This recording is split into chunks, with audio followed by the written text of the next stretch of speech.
As director of IIIS, I wish every scientist at the IIIS Moonshot can conduct research that he himself or she herself genuinely thinks interesting.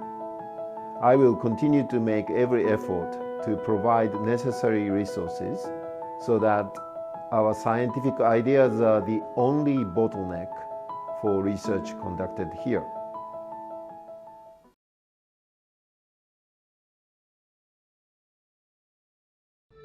Moonshot 2040年までに主要な疾患を予防克服し、100歳まで健康不安なく人生を楽しむためのサステイナブルな医療・介護システムを実現。睡眠と冬眠という2つの、眠りを理解して、それを操作できるようにして、いろいろな病気の予測や予防ができるようにしたいと。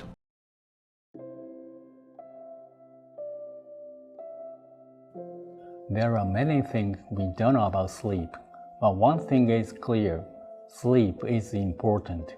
The main goal of our research is to unravel many of the mysteries surrounding sleep and unlock its powerful physical and mental health in a form that can be used. In order to do this, we need to approach sleep from the molecular level to the brain, to the whole body, and even to society. Using SIK3, a novel sleep-regulating kinase as a tool, will promote research that contributes to human health.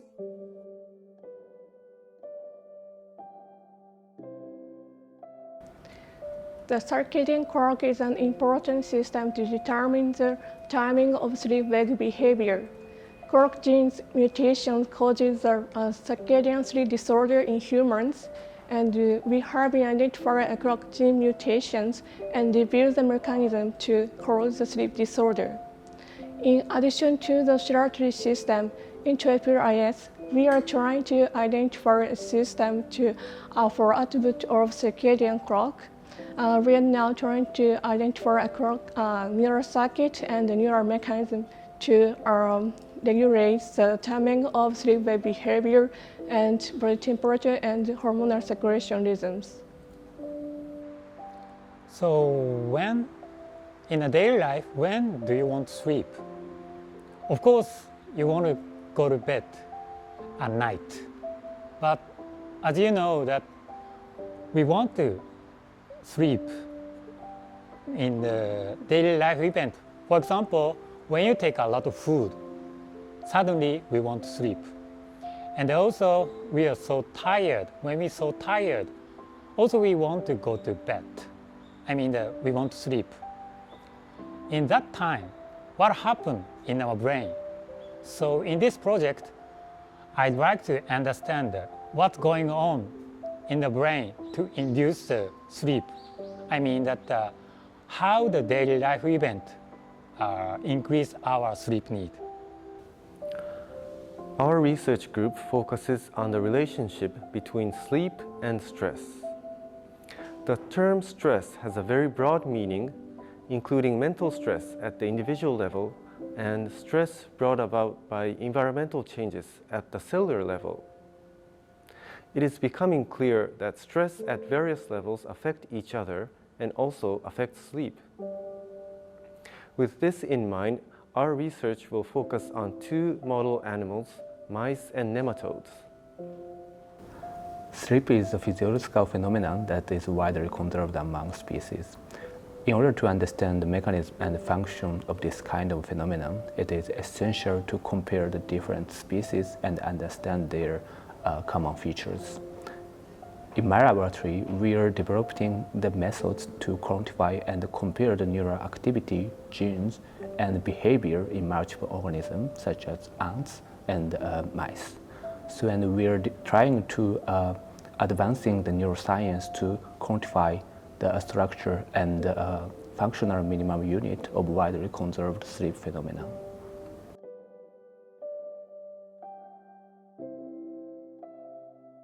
And now, interestingly, if you fall asleep, your brain changes from one way of talking to each other to a completely different way. When we are awake, these neurons all talk to each other at the same time irregularly and so on. And the moment we fall asleep, these neurons start to become active together and silent together and active together. And because they use electrical signals to communicate with each other, we can measure slow electrical waves from these brains. And what we would like to understand is how these slow electrical waves are produced, and especially how these slow waves produce the beneficial effects of sleep. Because if you've had a good night's sleep, then you've produced a lot of these waves and you wake up the next morning refreshed and ready for the new day. Sleeping and eating are mutually exclusive but linked behaviors. Many molecules in the body which play a role in sleep-wake regulation also affect energy metabolism. For example, lectin, a symbolic molecule of our institute, stimulates food intake and inhibit sleep. Most people are monophasic sleepers, getting all of their rest on one long sleep episode, and extended duration of fasting during sleep imposes our metabolic consequences. The ability to switch energy metabolism during day and night is called metabolic flexibility. Our recent study found that individual difference in energy metabolism becomes apparent during sleep, and it might serve as a window to gain insight into the early stage pathogenesis of metabolic syndrome. Using a metabolic chamber behind me, we are studying how energy metabolism during sleep is regulated. Our lab aims to understand the mechanisms of sleep regulation at the molecular level using Drosophila melanogaster as a model system. In particular, we'll focus on the relationship between sleep and immunity through studying on a novel sleep-inducing factor, memory, that we have recently discovered through a genetic screen. Previous studies have shown that memory is an antimicrobial peptide, but its mechanisms of action is completely unknown. In order to understand the molecular mechanisms of how memory functions, we're going to use multidisciplinary approaches, including molecular genetics, biochemistry, and behavior. We hope to understand the molecular link between sleep and the immune system. Good nutrition and sleep are the keys to disease-free life. In fact, it has been shown that the differentiation and proliferation of immune cells, such as white blood cells, is synchronized with sleep. The molecular mechanisms by which sleep regulates immune system function are still largely unknown. Therefore, we are comprehensively analyzing gene expression in leukocytes and other immune cells obtained from blood of sleep-deprived mice and mutant mice with abnormally increased sleep need by single-cell gene expression analysis, and identify candidate molecules that intervene in sleep quality and immune system regulation.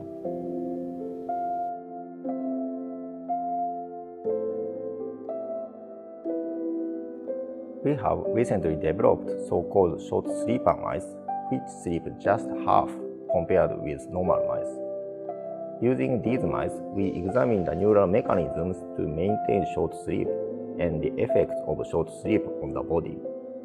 We think that this research will enable us to develop an efficient way to cancel sleepiness and to understand why we need to sleep every day.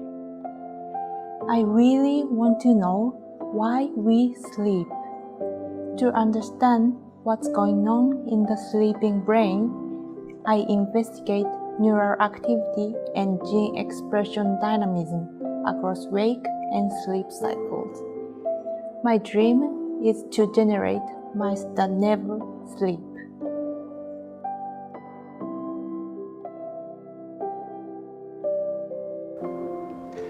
Our laboratory aims to develop non-invasive and non-pharmacological methods for promoting the functions of human sleep. We are investigating methods to effectively facilitate specific processes of human sleep by non-invasive stimulation using such as auditory stimulation, odor stimulation, or vestibular stimulation. Then, we are also investigating the effects of these stimulations on the human mind and behavior on the next day, which can contribute to understanding and manipulating the roles of human sleep. Our laboratory has also been developing in-home sleep monitoring devices. By combining such devices with these non-invasive methods, our research will contribute to developing non-invasive sleep interventions in an in-home setting to facilitate sleep function, which improves the quality of life. Our research group approaches the science of sleep from the perspective of data science and data engineering. Data exploration is regarded as the fourth paradigm of science. Previously, special equipment and hospitalization were required to measure sleep for analysis and diagnosis. However, advances in IT have made it possible to easily measure sleep at home. This is the EEG device our collaborator has developed. We are measuring sleep of many people using this device, developing the sleep big data, and analyzing it using supercomputers. Our lab is focusing on the mechanism how the memory is consolidated during sleep, and also we like to apply those knowledge in the clinical setting. Recently, we found that a sparse activity of adipose neurons in the hippocampus play critical roles for consolidating memory during REM sleep. For those research, we use calcium imaging to know the dynamics of neuronal activity in the living mouse, and also to control the neuronal activity, we mainly use optogenetics. Also, we use the AI technology to automatically stimulate those light during sleep. We hope that those knowledge we do discover here can apply for the clinical setting in the future. We already released 2 first-in-class drugs to the market. In WPI-IIIS, we succeeded to obtain orexin-1 and orexin-2 receptor agonist. And the orexin-2 receptor showed effect for the narcolepsy model mice.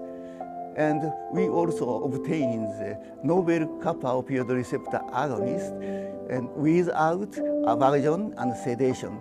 And this agonist showed potent analgesic activity for the cancer pain. On the basis of our expertise, we constructed opioid receptor compound libraries with a high hit rate. So we will try to apply this compound library to the hibernation studies. In our research group, we engaged in drug discovery research based on organic synthetic chemistry. In other words, in order to develop medicine like the ones you are taking, especially novel drugs, we aim to use the chemical technique to produce the active compounds. Currently, we are synthesizing drugs acting on the orexin receptors in the brain that control sleep and wakefulness.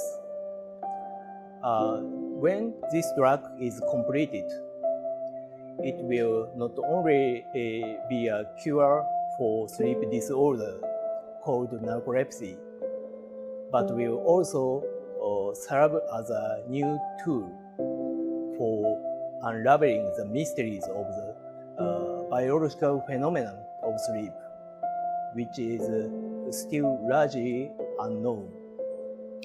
In the future, we plan to develop drugs that can freely control sleep time and can induce hibernation in humans.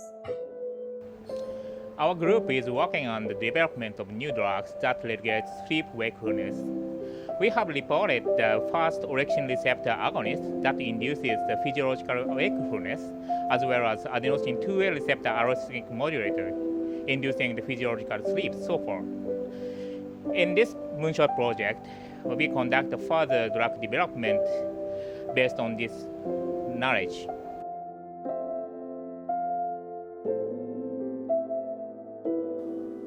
You might think when we sleep, our brain is resting. But in reality, they are functioning in a different style than when we are awake. In addition, sleep is observed to alternate between two completely different operating modes. That is, non-REM and REM sleeps. In addition, hibernation is a state similar to sleep, but in fact, sleep and hibernation are also different operational modes.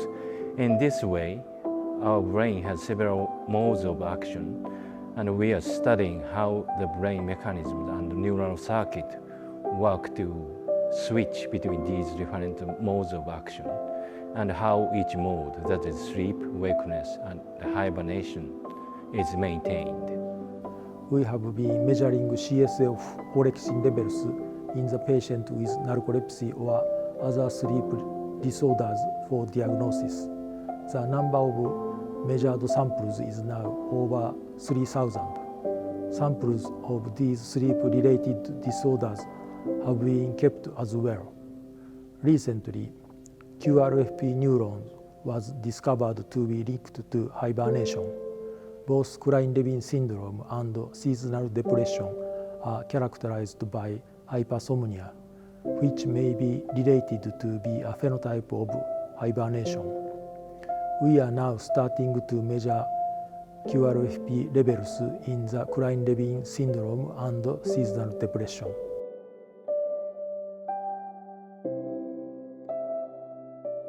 I still remember that I got so excited to know that sleep-wake behavior is regulated by brain hormones at the congress I hear a long time ago.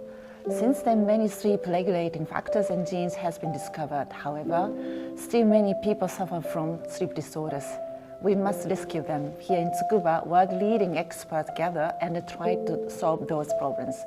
Please join us in Tsukuba if you are interested in sleep research and also want to do sleep research.